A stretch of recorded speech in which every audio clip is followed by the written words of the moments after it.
mean, within the Your Move group in the region, you're one of the top. We were top single branch across the country, definitely for lettings.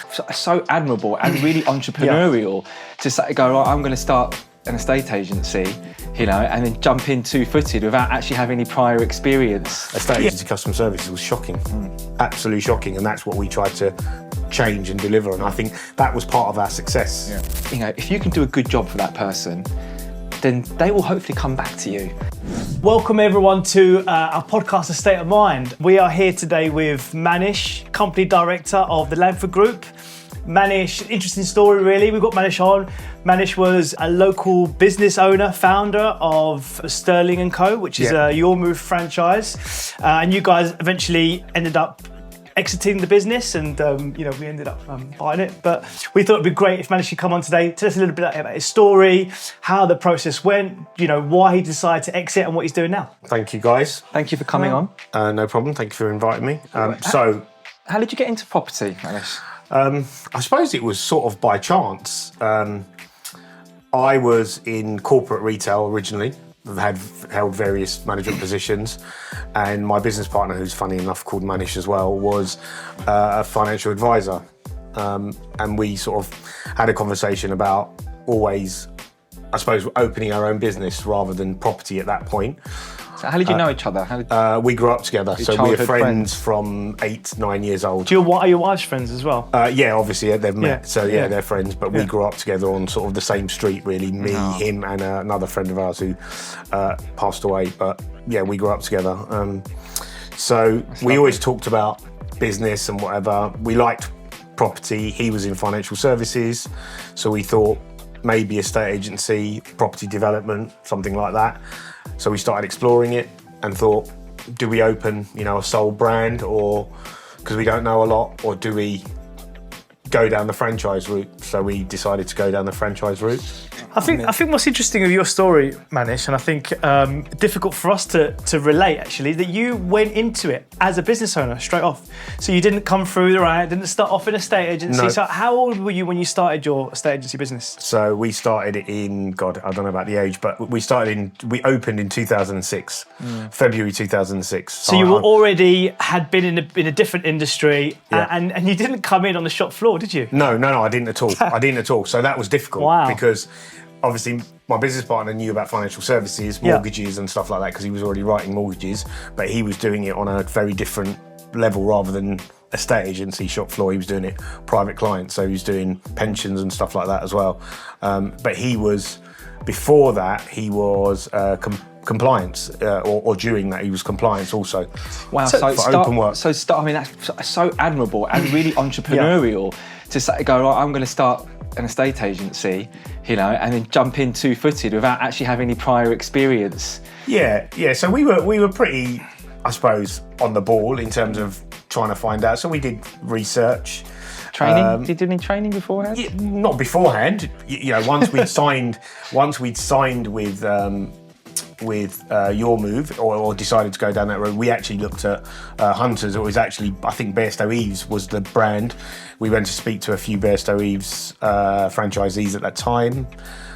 We spoke to a few Your Move franchisees and decided that Your Move seemed, I suppose, the better brand. Although Bairstow Eves was a much more established brand, Your Move just looked, you know, fresher at the time.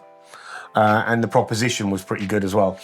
I think what I've also always admired, I knew this story, we've had a chat before, I knew your story. I think what I admired most was the fact that you went into the business without any prior experience. So you had to rely on other individuals to help you run the business. Yeah. And so did you being the boss, the director, but almost being a trainee within a group? I was a junior. You were the junior. So I was a junior. How was that dynamic for the staff? So it was difficult because I was the junior. Yeah. So I was, you know, a negotiator. So we employed a manageress at the time, Natalie, I think her name was. Yeah, I remember her. Yeah. Which was quite interesting, but I'll come on to that maybe.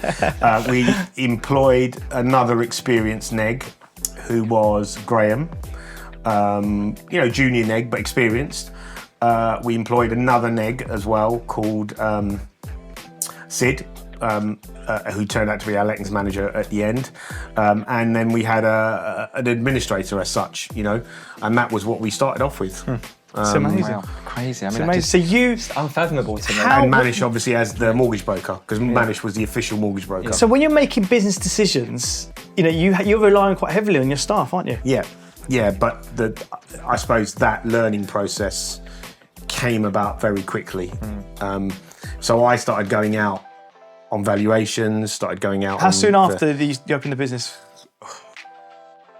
Almost immediately. Oh, really? I was going out. I was going out with them to shadow. Yeah. Funny enough, I think I brought the first instruction on. Yeah, fantastic. Through a direct contact who turned out to be a really good friend of mine in the end. You know, he offered us an instructions for a referral fee if we sold it, and that was our first instruction because he had worked with other Your Move branches, in other areas. So that was our first instruction. Funny, you never forget your first instruction when you open a business, do you? That was, and we sold Do you remember our first instruction, Ken?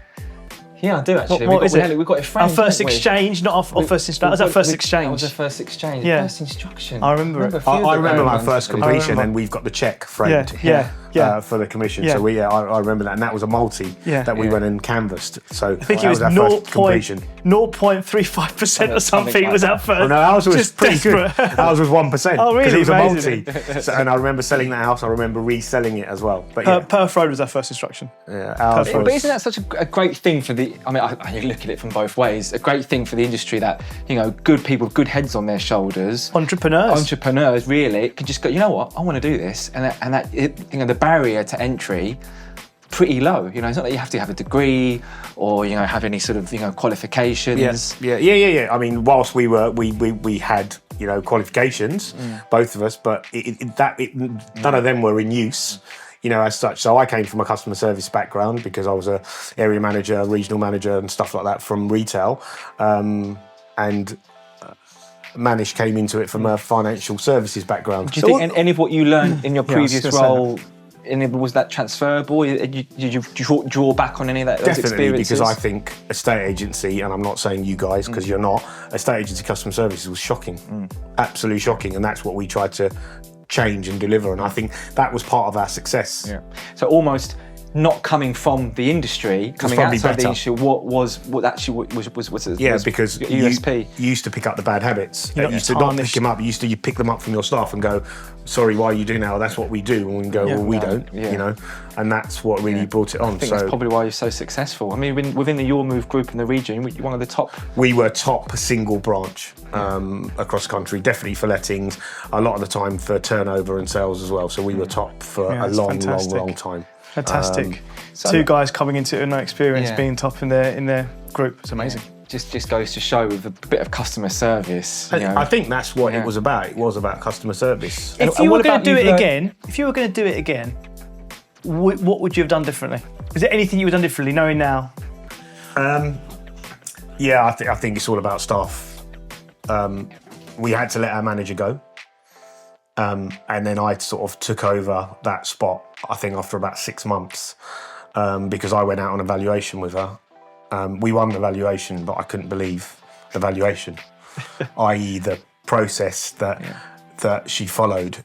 And that's not completely negative. She worked really hard, but we'd set a process up. We'd spent a lot of money on marketing material, and none of that was used. And it was a village instruction. That we did win again out of that client because we did it correctly. We ended up winning 3-4 instructions out of that client over the time. For her buyer, we ended up winning his instruction. We ended up managing their very small rental portfolio as well. And when they moved out and kept their property, they came back to us. So I remember that because that was our first, I suppose, village instruction. I think that's so overlooked within the industry in terms of like how every client is a future client, and you never know who you're dealing with. Absolutely. And one thing that we always talk about, isn't it, is that if you can do a good job for that person, then they will hopefully come back to you.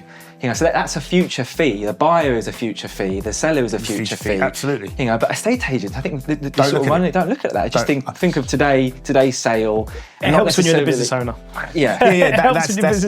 That's definitely a mistake that agents make. They don't care. They just look at what's in front of them, and as soon as they get past what's in front of them, it's all irrelevant. But that was something that and if I'm honest, various conversations went backwards and forwards between my business partner and myself about, are we too customer correct? Are we too soft, I suppose is the word, considering who you had in the marketplace at that time. Yeah.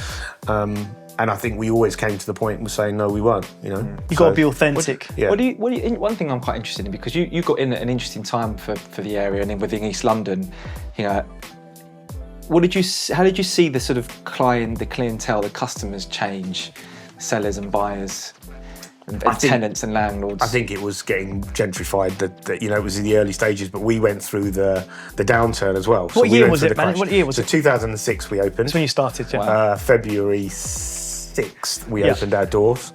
And then obviously in 2007/8 we had the crash, and we opened a second branch as well. Oh, I never knew that. Yeah. So we were given a branch almost by Your Move, where they had a problem with a franchisee, which was Bishop Stortford. So we ran that, and then the downturn happened, and I think the best decision was to close it down and focus on one. Yeah, batten down the hatches. Yeah, which is what we did. Yeah. And I think that point we switched focus on our business. So we were trying to obviously do sales and lettings. We launched with sales only, and then we brought lettings in to about a year later. But in that downturn, we decided to carry on with sales. However, we switched all of our focus onto lettings. It's interesting. Because sales were few and far between. Yeah. Well, you needed to survive. You were just you wanted to survive, didn't you? So you know, obviously we shut down the other branch, which was the right thing. Whilst it cost us money, we were, if the market would have carried on the way it is, I think it would have been the right choice. But it was a good choice in hindsight to shut it down and then focus on Walthamstow, and we focused on lettings. And that's when we really started growing the portfolio in terms of management. Smart thing, because at that time, lettings was kind of dismissed by agents. A lot of agents wouldn't do it. As hassle, as headache, it's messy, especially in these East London areas. You know, the fees were quite low. You know, it was lots of churn and messy. Difficult tenant. And I think lots of companies suffered during the downturn because they didn't have lettings to fall back on. Yeah. Your Move, actually, a lot of Your Move franchisees didn't do lettings for a long time. But Your Move started focusing on it, and also they started acquiring books and stuff like that at some point, but Your Move started focusing on it, and we almost completely switched onto lettings for a good year. So is that completely as a result of the downturn? Yeah, 2008. So out of something like that came something positive, isn't it? You know? Yeah, because gave value to your business. One, it added value to the business, and would we have really known that in 2008? Probably not, because we were quite new into the business. And for us, it was just about generating income to see us through that, to survive. And again, backwards and forwards conversation with me and my business partner. Do we go for tenant find or do we go for managed? And I think Manish's view was go tenant find, bring the money in, and my view was go long term, because that long term, that landlord decides to sell. You've got renewal fees and all sorts going on with it, and that's where the road we went down, and we just started growing the portfolio. So then fast forward, 13, 14 years, you guys now have built a successful estate agents, and you're now looking at the situation, you're thinking, right, maybe it's time for us to exit. What are you thinking? You know, because I can just said you've built it, you've successful, it's running really well. I think in the last 5 years before we sold was probably our most successful time. We had probably the best team of staff around us, because staffing is always the issue. Anything you do, it's always staff. I found that in my previous businesses. I'm sure Manish found it in his, and that was our thing. But we had a really decent team who were committed, who were, you know, just getting on with their jobs, I suppose. And that was when it was the easiest for us, for me and Manish, and it was the easiest for us to run. But I suppose probably 2 years prior to us actually agreeing the acquisition, you guys agreeing to acquire it, was probably when we started talking about selling. Why? I think at that point we'd done it for 15 years. We'd done some long stints in the office and some long hours, which I'm sure you two have done. We had our own portfolio that we'd built up over the years. And I think it was time for us, we were thinking it's time for us to go. And I don't know, enjoy our life a little bit more. So personal things in there, sort of family that comes to play. Yeah, I mean, family was, you know, we had young children at that time, and obviously you don't spend that much time with them because you're in work, you know, 12 hours a day, at least 5 days a week. So yeah, but in general, we had a portfolio, and we did have a bit of a plan halfway through to say once we'd built our portfolio, that we would look at relaxing a little bit more or changing what we do, and we started, you know, really developing things. So you got to a point in the business halfway through, and you're thinking, right, we want to grow, but we're going to try, the way we're going to grow our personal portfolio to then one day sell the business and then us live off the portfolio. Yeah. That was your strategy. That was a strategy. But also the strategy was we never stopped investing in the business. And it was just continually growing. I think at one point, for a single unit office, there was probably 15, 16 of us in there. Yeah, I remember. You had to remodel the office as well. So we made the office bigger. We took all the back out just to get the desks and people in. And then we remodeled again into a hub scenario. But yeah, there was one point we had 15, 16 staff. So, you know, we were a bit lucky with your move. The benefit of it was that we didn't do the direct rent roll. Yeah. That was done by the franchisor.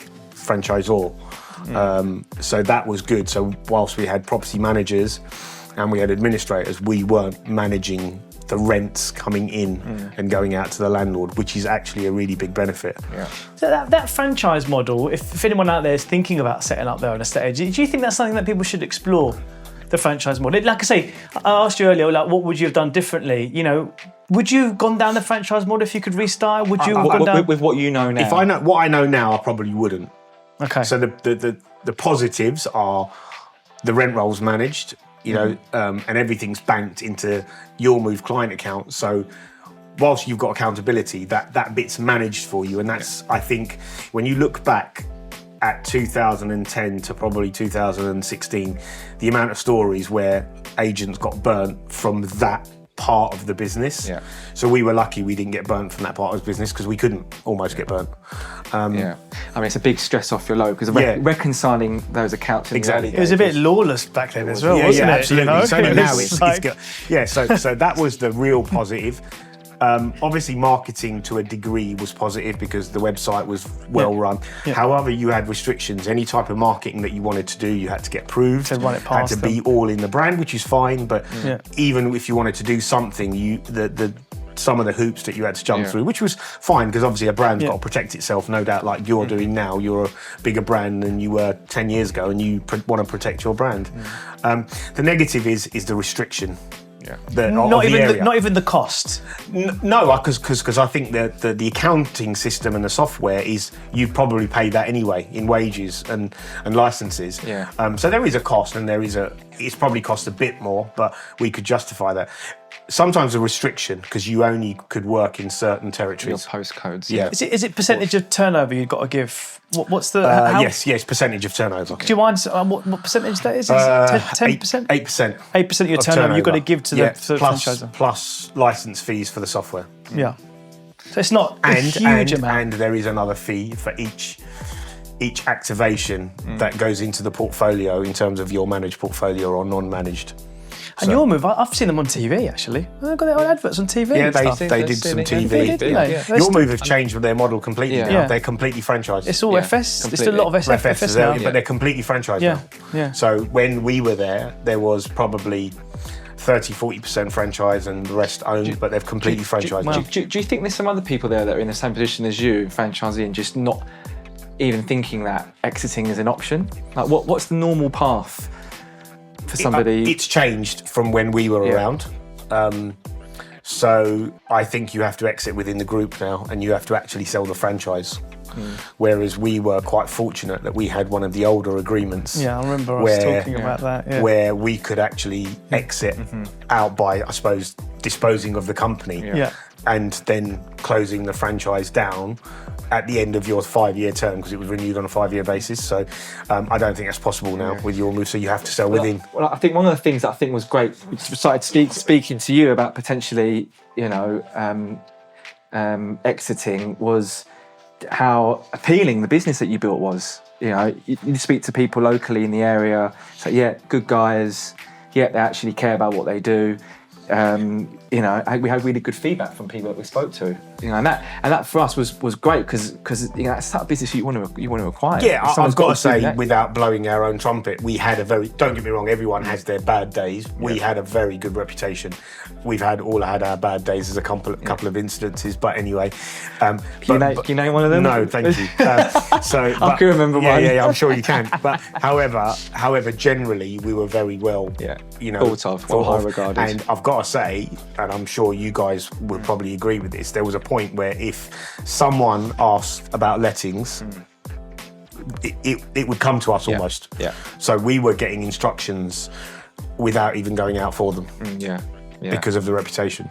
Yeah. We weren't particularly cheap. No. We were average priced. Yeah, I would have come to you if I had a property to rent. If it wasn't ourselves, I would have come to you. And I think that says a lot. So when you like fast forward, 12 years or whatever since you opened, and you thought, right, now it's time to exit. You obviously explored options, didn't you? So where did you start? Where did you start? How was that process? Because I think 2 years on, because I know you told me you'd spoke to other people. We weren't the only people interested either, were we, Manish? So originally we spoke to Your Move itself and had a conversation with them, and they said, look, they'd speak to other franchisees. But I think there wasn't many East London branches, because Your Move had closed a few of their own branches down. So I think it was going to be quite difficult. And I approached someone through LinkedIn that I knew, who was an director of Your Move, who had gone and set up his own estate agency and I think sold it. And he ended up going to work for another franchised estate agency model, Martin & Co. Yeah. So I had a chat with him because we started exploring it, and we did actually discreetly advertise it as well. But after we had a few inquiries discreetly through Your Move, I felt that was the wrong move. Why? Because one, we weren't desperate to sell it. Yeah. We were only exploring the idea, and I think we thought that if that got out, it would be quite detrimental to us, and I think it would put the staff not in the correct position. And we were always focused on making sure if we did sell, that the staff were looked after. Yeah. Because we didn't want to just go, right, we're selling up and the staff can just do whatever they want. I do remember through our chats, the staff was always a big feature in our discussions, wasn't it? Yeah, because we didn't. Well, a lot of them still work for us. Yeah, absolutely. Whilst not everyone's going to stay with you. Some great people. I mean, really some amazing people that come over to work for us. Yeah. I think you've got 3 or 4 still. Yeah. I mean, I think I don't know how many we had at that time. 10, 12. Some were, and you're always going to get churn. It's been a while, but. So staff was a big thing, and I think when we got a couple of inquiries, I think the inquiries that we got were, I don't know, they weren't really something that I wanted to entertain because the way it was going. So I think we decided not to go down that route. So I approached this guy, and also I was approached by, it was a 50-50 by Outlook at that time. Yes, I remember you mentioning, So I sat down with him and had a conversation. We were never desperate to sell, so we weren't going out going, oh, would someone want to buy our business? Passing conversations happened. Yeah. And you then, and the more time someone says we know we had a viable business, but if someone else says it, you think, actually, we have got a good business. So we started really focusing on what we think it's worth. We started speaking back to the franchisor about how the calculations are done, and we really started looking at it. And then I think you had a conversation with me about saying we're looking at acquiring some books. And I think nothing came of it at that time. No. And I think I approached you. I was kind of hoping you'd go, oh yeah. That was at the back, over top of the cars, wasn't it? Yeah. But that's where we spoke anyway. Yeah, it was. We were sitting in the car, weren't we, talking about it, and then we got out, and I went, go on, ask him, Andrew. Go on. And then I think a few months later, I said I might have something for you. Yeah. Let's go and have a coffee. And I think the original conversation was with Andrew. We had a conversation. I don't think I disclosed it was us at that point. No. And that's where it started from. Yeah. I suppose, looking at it, from a objective perspective, people might be a little bit apprehensive about the feeling of selling essentially to a competitor, but actually that's probably where you're going to get the value from, right? Someone in the business.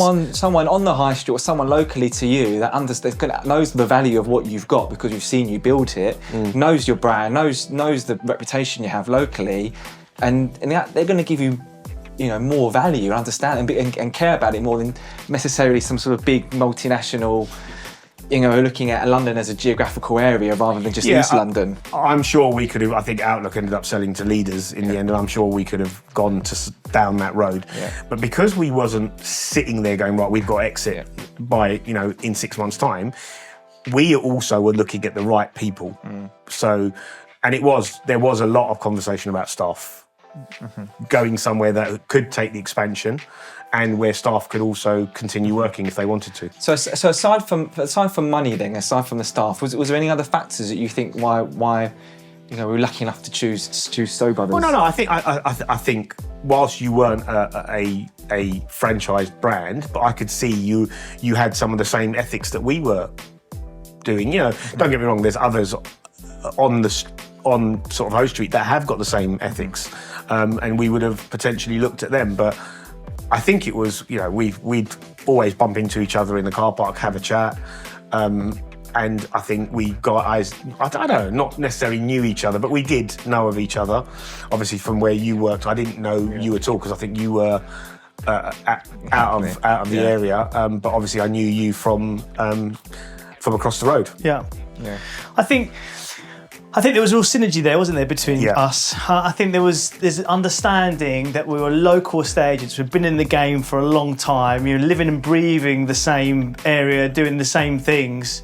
And I think there was an understanding there that the relationship was more than just a buyer and seller relationship. Yeah, absolutely. You wanted, and us as well, we wanted someone where there was a little bit of trust, there was an understanding there. We're very heart on the sleeve kind of people, and we wanted someone that understood that and respected that about us. Yeah. But I think from your perspective, Manish, I think the relationship after the sale was super important, wasn't it? Yeah. It Having that continued relationship was very important. Absolutely, because obviously we had a portfolio as well, which you guys look after. And also there was another factor, and we had this conversation a few times, is that you knew half of our landlords. We did, yeah. And I'm sure you wanted some of those landlords in your portfolio, but they were with us. And sometimes those landlords would sell through you or whatever. But you knew a lot of our landlords.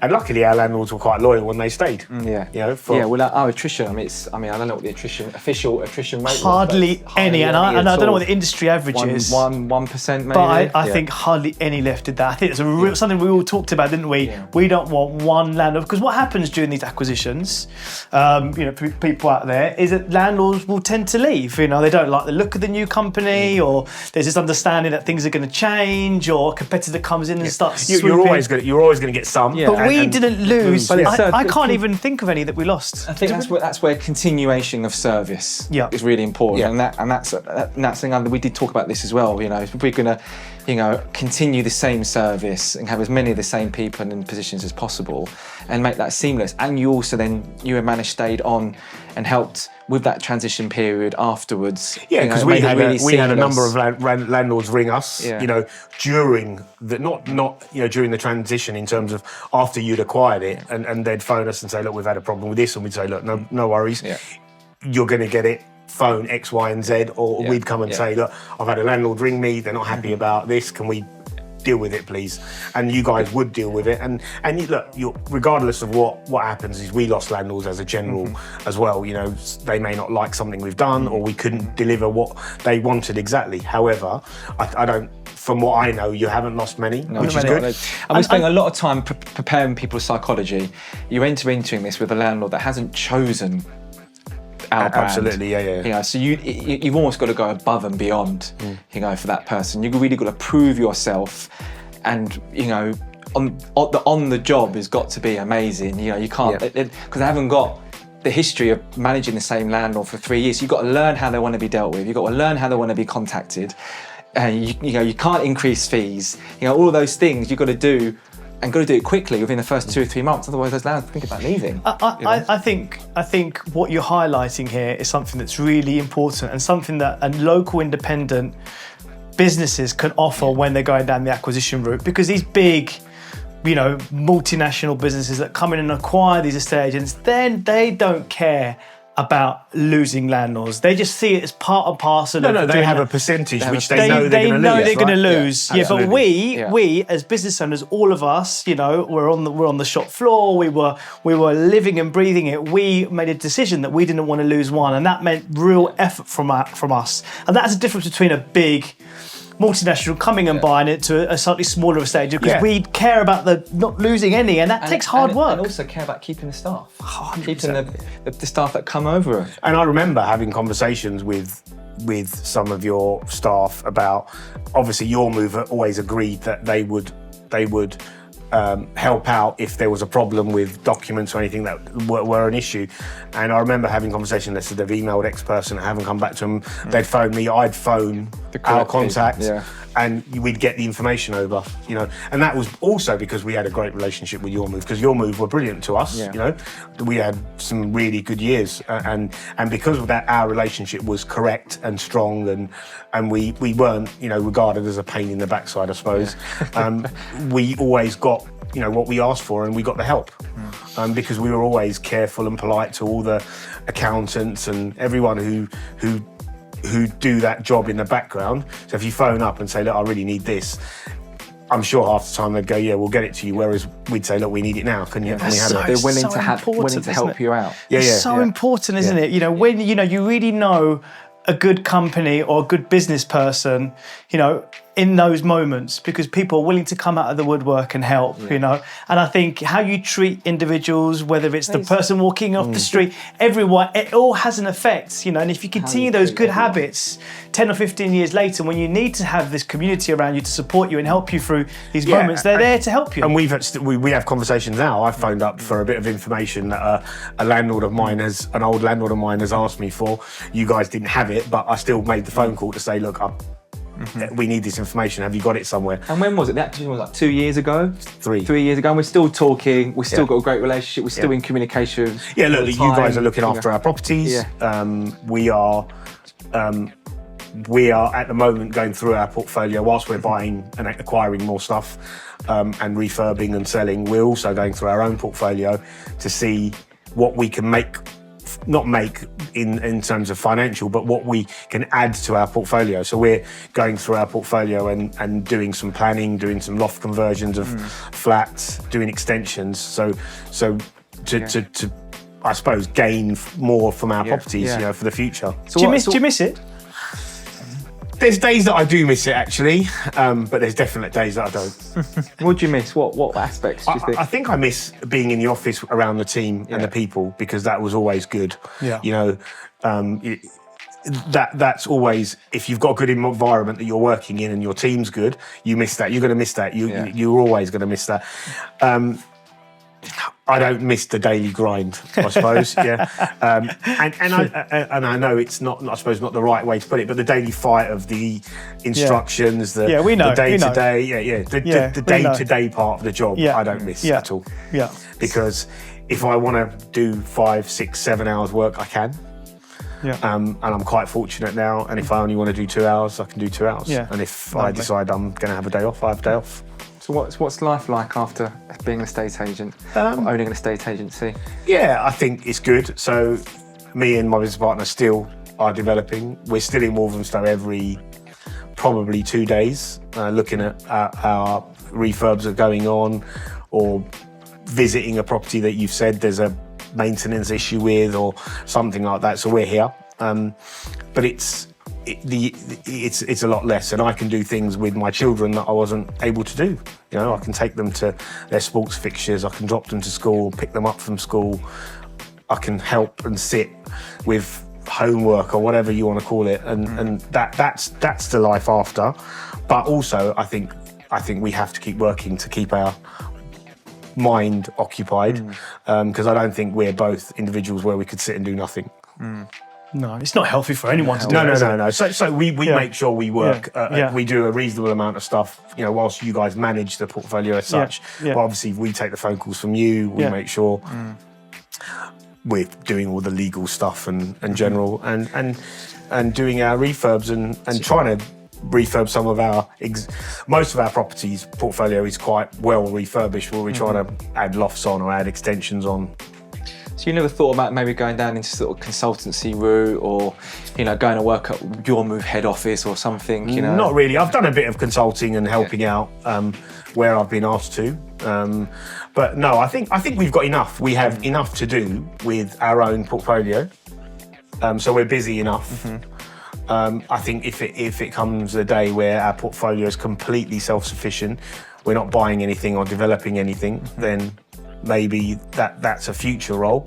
But at the moment, I think we're quite happy, you know, in how it is, because we've got time to do what we want to do, to do the parts that we like. And if we need to be busy, we've got the time that we can, you know, take up that slack. You can choose. Fantastic. Yeah. I think that's it. I think we've got choice. Manish, what advice would you give to anyone out there that's looking, perhaps coming to the end of their life as an estate agent, looking to sell their business? What advice can you give to the people out there? I suppose there's probably 2 or 3 bits that we did ourselves that I would say to anyone else. First thing, what I've noticed when I speak to people in an agency when I've had these conversations is that they don't actually understand their business half the time. They don't know their business inside out. We made it, especially when we decided that we were probably going to sell, we went through our portfolio. Now, whilst your move do an audit and stuff like that, so we knew we were pretty in good shape, but we still knew there was errors and mistakes. So we went through our business and got it correct, you know, and it should all compliance stuff. Yeah. You'd be busy and you'd miss something. Obviously, audit would pick it up. So we did that ourselves. We went through our files and go, actually, there's an issue here, and we went through it, and there was some possible rogue landlords. That's really interesting. So it's a clean when book. you're buying a business, you know, you do a compliance audit. Your purchaser would do a compliance audit. Yeah, but we did it ourselves. So you ourselves. understood the importance of that. Yeah, so we had I've got to say, not many, but we did have some rogue landlords that we started managing a little bit differently. Some left us on that basis. So you're managing them out of your portfolio. Yeah, because you never want to do that, you know, because at the bottom line that is, you know, a fee and that's your income. However, you can only have a certain conversation a certain number of times. And then you're putting yourself at risk, which you really don't want to do. So we tried to fix most things in terms of landlords, which I've got to say, most listened because they understood that if something happens, they are at risk from either, you know, something to do with licensing or rent repayment order or something. Whatever. Like that. There's some risk. So most of them complied, some obviously didn't. And exit, I've got to say, that was like a minutia in terms of, you know, 1 or 2 or 3 people, which was fine, because sometimes those people are almost your pain that you spend so much time on that it's not worth it. But would you say those having the right landlords increase the sellability of your portfolio? Yes. So sometimes in the money aspect, you might look at it and go, okay, this landlord's got 10 properties, but they're not of a standard that are suitable for the current market. And then you would say it's probably better to get them out, because actually those are the ones that might make it difficult for your portfolio to sell. Absolutely, It's and also you know, but a lot of business owners don't know exactly what they've got in their portfolio. And we knew what we had in our portfolio, and we knew where we had to have a look at some corrections and just conversations. So that was what we did. It's interesting because as buyers, you look at a portfolio, and if there's too many of a certain type of landlord, you do get put off. Yeah. Look, we had a few developer landlords, or whatever trade landlords you want to call it, or portfolio owners, and most of them were good, and they came to us on the back of a reputation, so they had their stock with other people or mixed around, and they used to bring us, and those landlords that when they acquired, they used to bring it to us to clean up almost, to say, I've just bought this, can you sort it? Make me compliant, please. Yeah, absolutely. I think also as well, I think the lettings market, certainly in our areas has changed quite a bit. And I think a lot of the landlords took a bit of time catching up to that. There's tenant standards. Understanding it, Tenant standards have definitely risen. It's like you can't rent properties to people with mould, you can't, there's a window missing, it's the landlord, you can't rent that to somebody, and then what we spend a lot of time is educating landlords on how, hang on a minute, spend this money now, because this is going to be to your benefit in one, finding a better quality tenant, maybe better rent, but also when you want to come to sell it in a few years' time, you're going to have to do less work, you have to spend less money on it. But it's like a lot of landlords just don't, some landlords just take a lot of time to understand that, they don't understand educate that. them. I suppose the other thing that we did was, whilst we were there hands-on, we started making sure that a lot of the staff were managing some of those landlords that used to come to us all the time. Yeah. So not distancing ourselves because we were always there, but we'd always say, they'd phone for us, we'd have a conversation, say, let me hand you over to X, because otherwise you're just caught up in that and you can't go and see. You can't see your business. Yeah. You're stuck down in the roots and you're going to be up in the... So I think it's probably a lot of individuals that have one office, they know that they've got this business, it's a bit of a, they are probably part and parcel of that business, aren't they? The whole business revolves around them, and it probably gets to a point where it becomes quite stressful, doesn't it? Yeah, because you're just learning how to bombarded. delegate. You've got to learn how to delegate. You can do that for. There is. Yeah, because otherwise we were at a point where we had that much managed stuff that we had to let it go. Yeah. But we started looking at it from a different point of view to say, actually, we've got a good team. Why are we taking? You'd get a landlord say, no, I want to speak to Manish or Manish. We'd speak to them, have a normal conversation, i.e., social conversation, and then we'd say, right, that's the person that you need to deal with, and that's who you're going. And if you have a problem, you can always come to us. We're in the office, but no point me coming out to see you because I'm not going to be here tomorrow, for example, whereas this person is. I'm going to be off or I might be out. So we managed, I suppose, the landlords that way a little bit more every week and every day prior to us almost even thinking about selling it. Yeah. Because otherwise I think it's very difficult. Because there was a couple of conversations that was from your move itself, said that we think it's just about you two and it would be, maybe the transition would be difficult. And that's when we said, well, actually it's not. You've met the team, you know what the team do.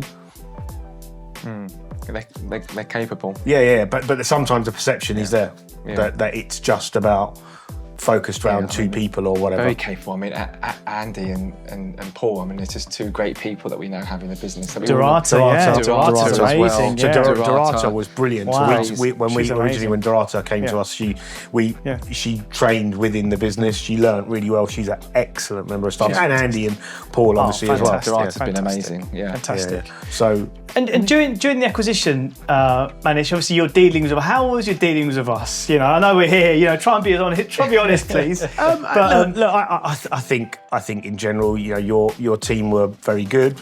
They were different to our team, so we had to make that change and understand what they did versus what we did, and almost trying to find that balance in between.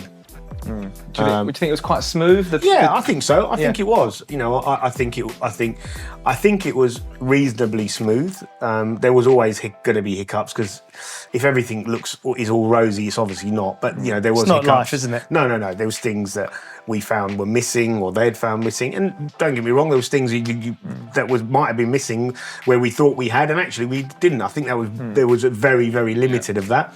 But no, we found your team, and every time we called your team, they responded in the correct manner, because I'm assuming you instructed them to say, look, if they call for X, Y, and Z, we need to communicate properly. Well, we wanted to be on it. We wanted to be on it and efficient and responsive, because I think when you're selling anything, it's really important that you know that there's someone on the other end that you can talk to when you need to, because a lack of control sometimes can be very frustrating, especially if you're a business owner and you've been used to control. You control your team, you control your business, you control your finances, and that lack of control, we're very, very much aware of it. So, you know, as a business owner, you need to be present and be responsive and be efficient. But also, I think because we did trust Manish, and we knew they were running a good business. We weren't overly onerous on the things that we were requesting, or we weren't, because there was I think most of it was there, wasn't it? The files were complete. But some of the stories you hear, some of the things that people have to produce, reports that don't exist. People coming with a fine-tooth comb, really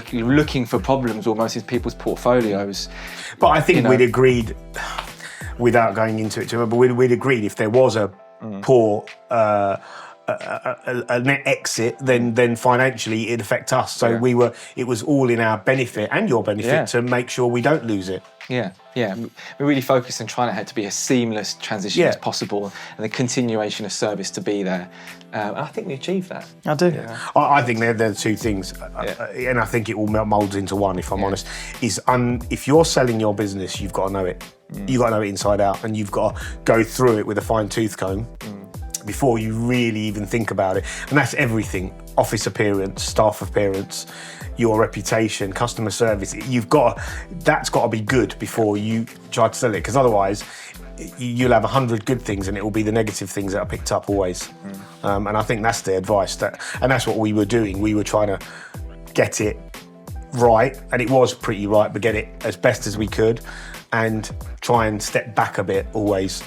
It's interesting you say that. So when you're selling it, the team are coming in and they're there to point out the problems.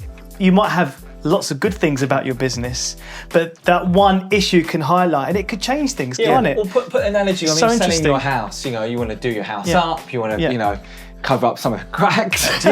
But the crack will come through. Give it a lick of paint. And but it always comes through. Then the surveyor comes round and finds loads of things.